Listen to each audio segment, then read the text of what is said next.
वसई विरार बहुजन विकास आघाड़ी और उनके नेता ने डुबाया है, ये सबको पता चला है। वो हितेंद्र ठाकुर तक उनको पता चली, इसके लिए वो बौखला गए और बौखले में उन्होंने वो स्टेटमेंट किया है परसों। हितेंद्र ठाकुर का बैकग्राउंड क्या है, उनके नगर से वो क्या काम करते हैं, वो उनके लोग कहते हैं ना, हम थोड़ी कहते हैं। अरे हम तो उसको गुंडा ही बोलते हैं, बोगस राजा, और उसके पीछे उनकी भागने वाली प्रजा है। वसई के पब्लिक वसई में ही रहती है, पिछले 8-10 साल से वसई डूब रही है। जब वसई डूबती है ना, तो इनका एक भी नगर सेवक है ना घर के बाहर नहीं निकलता है। जिम्मेदारी लेने की बात है तभी भाग जाते हैं। महानगर पालिका के माध्यम से जहाँ पर भी कुछ काम हो रहे हैं, किधर गटर का काम है, किधर रोड का काम है, तो उसके लिए ये सब नगर सेवक, जो माजी नगर सेवक थे, वो बोर्ड लगा रहे हैं कि बहुजन विकास आघाड़ी उन्होंने किया। अभी महानगर पालिका का प्रशासन हम लोग बोल रहे हैं कि वो बोगस है, भ्रष्टाचारी है, इसके लिए तो वो इनके खिलाफ एक्शन नहीं ले रहे हैं। ये ड्रामा था कि मी मारल्यासारखं करा, मी रडल्यासारखं करतो।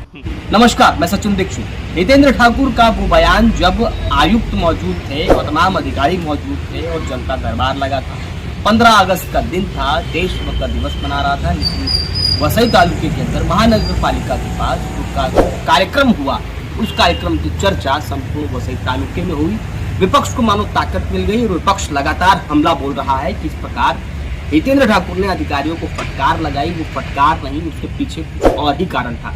आइए हम बात करते हैं कांग्रेस के वरिष्ठ नेता लगातार काम कर रहे हैं और प्रदेश अध्यक्ष है पर्यावरण समिति के, जो कांग्रेस के घटक दल है उसी के, और उसमें हम बातचीत करते हैं कि आखिर समीर क्या कहेंगे इस पूरे मामले पर। हमेशा विपक्ष की भूमिका निभाते हैं और बोलते रहे। समीर जी, हितेंद्र विष्णु ठाकुर एक खनक और सनक वाला स्वतंत्रता दिवस के दिन अधिकारियों को फटकार लगा, आप लोग आरोप लगा रहे हैं। देखिए, एक तो मैं उनको नेता मानता नहीं, वो गुंडे थे, गुंडे हैं और गुंडे ही रहेंगे, तो उनका बर्ताव गुंडे जैसा ही है। वो कल जनता ने देखा, बहुजन विकास आघाड़ी के छोटे से बड़े से सभी कार्यकर्ताओं को पता है वो वैसा ही उनसे बिहेवियर करते हैं। और आपको बात बता दो, ऐसी ही गुंडागर्दी उन्होंने 9 अगस्त 2009 में हमारे वाघोली में करने की कोशिश की थी। तो लोगों ने उनको जो तभी प्रसाद दिया था ना, वो अभी भी चर्चा का विषय है। लेकिन वो जो वहाँ पर अधिकारियों को उन्होंने बोला, वो शहर की अव्यवस्था पर बोला। उन्होंने कहा 3.5 साल बीत गया है और शहर बर्बाद प्रशासन ने कर दिया। इसको गलत क्या बोला, इसकी नाराजगी? देखिए, एक तो वो महानगर पालिका स्थापित होने के बाद पहली बार जनता दरबार लेते हुए दिखाई दिए। पहली बार हुआ है ये, इससे पहले कभी देखा नहीं है स्थापित होने के बाद। हाँ। अच्छा। तो अभी मुझे बताइए, महानगर पालिका के माध्यम से ये वसई डूब रही है, इसके ऊपर हम लोग कंटिन्यू आवाज़ उठाते आ रहे हैं। आपको बताता हूँ कि 2017 से जब पहली बार बहुत बड़ी तरीके से वसई डूबी थी, हम लोगों ने तभी से काम करना शुरू किया है। आज तक महानगर पालिका वाले उसके ऊपर काम ही नहीं कर रहे। मीन्स IIT निरी के माध्यम से 12 करोड़ खर्च करने के बाद जो उपाय योजना करने की सलाह IIT और निरी ने दी थी, वो आज तक महानगर पालिका वाले कर नहीं पाए हैं। इसलिए तो गुस्सा आया हितेंद्र ठाकुर को। लेकिन देखिए, हितेंद्र ठाकुर विधायक है, बराबर, पिछले 34 साल से इन्होंने वसई का बहुत विकास किया करके डंका बचाते हैं। तो महानगर पालिका अगर कुछ भी काम करती है तो इनके खाते में वो क्रेडिट चला जाता है। तो अगर महानगर पालिका गलत हो जाती है तो वो भी गलती इनकी ही है। अच्छा, आपको मैं बताता हूं, आप कह रहे हैं कि जब सही होता है तो वो क्रेडिट ले लेते हैं, लेकिन जब गलत होता है तो वो हाथ खड़े कर देते हैं। ऐसा हाथ तो परसों खड़े किए उन्होंने, क्योंकि पूरे वसई विरार की जनता जानती है कि वसई ये बहुजन विकास आघाड़ी और उनके लोगों ने ही डुबाई है। अच्छा। अभी आपको बताता हूँ, 3 साल पहले एक स्कूल के प्रोग्राम में एक नेता ने महानगर पालिका के अधिकारी पैसा खाते करके कुछ बात रखी थी। तो उसके ऊपर प्रथम महापौर जो है, उन्होंने वहां पर बोला था कि हमारे अधिकारी पैसे नहीं खाते हैं, अगर हमारा अधिकारी पैसा खाता है ऐसा दिखाओ तो हम राजनीति से संन्यास लेंगे, ऐसा उन्होंने स्टेज पे बोला था। तो तभी अधिकारी अगर इनके हैं तो आज डूबी, तो उसकी जिम्मेदारी भी इनकी ही है। उस समय के आयुक्त कोई और था, आज आयुक्त कोई और है, प्रशासन बदल गया है, कई अधिकारी मंत्रालय से आए हैं, तो इसलिए उन्होंने ये बात तो मैच नहीं कर रही। क्या लगता है? देखिए, महानगर पालिका एक ही है, हर 3 साल में अधिकारियों का तबादला होता है, तो वो तो होना ही है।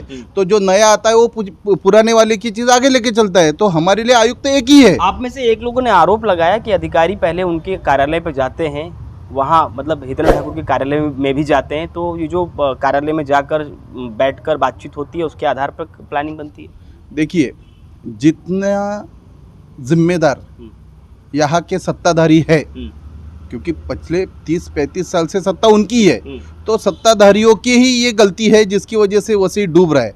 लेकिन साथ ही साथ प्रशासन वो भी तो गलत ही काम कर रहा है। आपको बताता हूँ, ये वसई विरार का नियोजन करने वाला एक प्रशासन अधिकारी वो किसी को ब्राइब देते हुए पकड़ा था। ऐसा कभी होता है क्या कि किसी लेमैन पर्सन को पैसा देते हुए उसको पकड़ा था और निकल दिया था? हाँ, फिर तो नगर रचना का ही उसका ही तो काम है नगर रचना करने का, तो वही गलत है। तो वसई की नगर रचना होगी कैसे? और आपको बताता हूँ, आज भी सीट पर है, आज भी काम कर रहे हैं। देखिए अभी आपको एक बात बताता हूँ कि वसई विरार में 2 टर्म महानगर पालिका में बॉडी स्थापित हुई, तभी थंपिंग मेजोरिटी बहुजन विकास आघाड़ी थी। उनके 70 से 80% नगर सेवक बिल्डर है।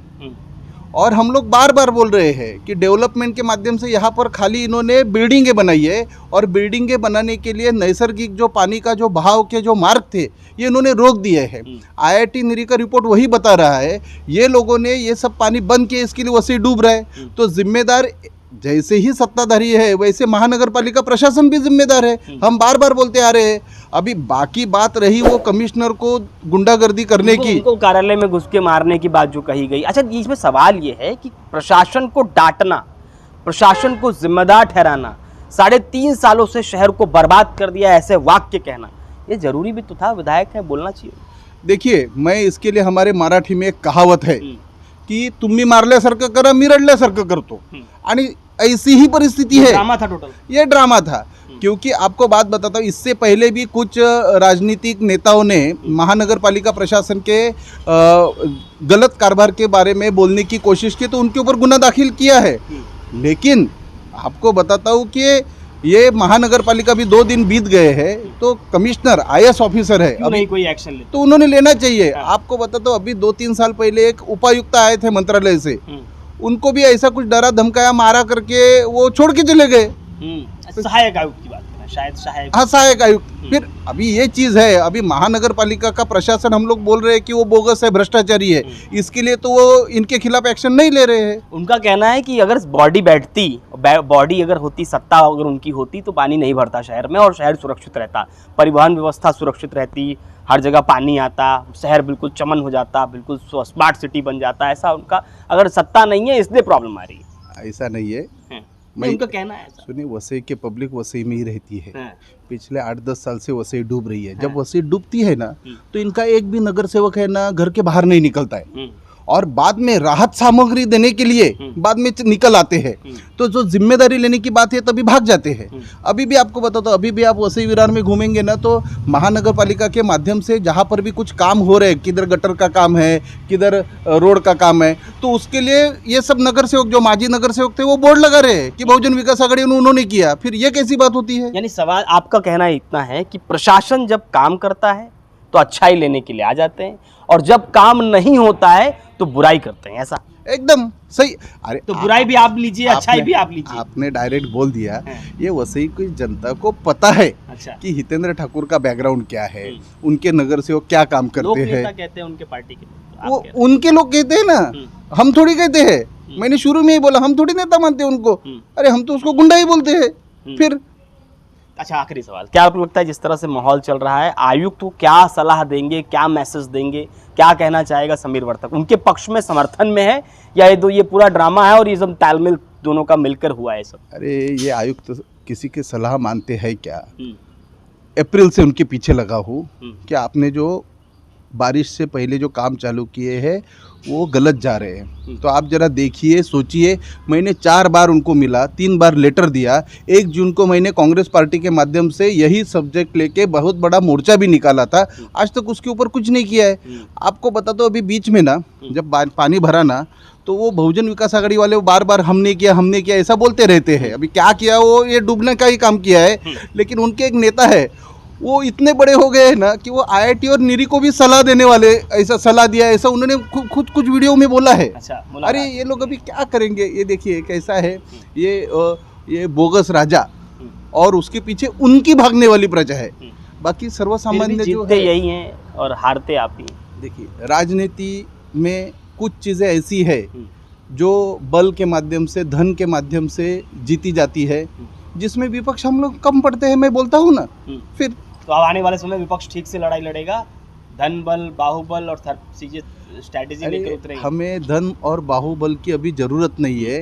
ये वसी विरार बहुजन विकास आघाड़ी और उनके नेता ने डुबाया है, ये सबको पता चला है। लोग अभी बहुत परेशान हो वो गए। इस बार अपनी- आपको बताता हूँ ये परेशानी वो हितेंद्र ठाकुर तक उनको पता चली, इसके लिए वो बौखला गए और बौखले में उन्होंने वो स्टेटमेंट किया है परसों। तो बौखलाए हुआ है। हाँ फिर तो आने वाले समय में इसका खामियाजा भुगतना पड़ेगा। अरे 100% आपको बताता हूँ कि जैसे देश में माहौल है, महाराष्ट्र में माहौल है, वैसे वसई में भी माहौल है। कांग्रेस का ही माहौल बनने वाला है। चलिए धन्यवाद। ये तो समीर वर्तक उनका साफ तौर पे कहना है कि हितेंद्र ठाकुर ने जिस तरह से बयान अधिकारियों के लिए दिया है वो बौखलाहट थी।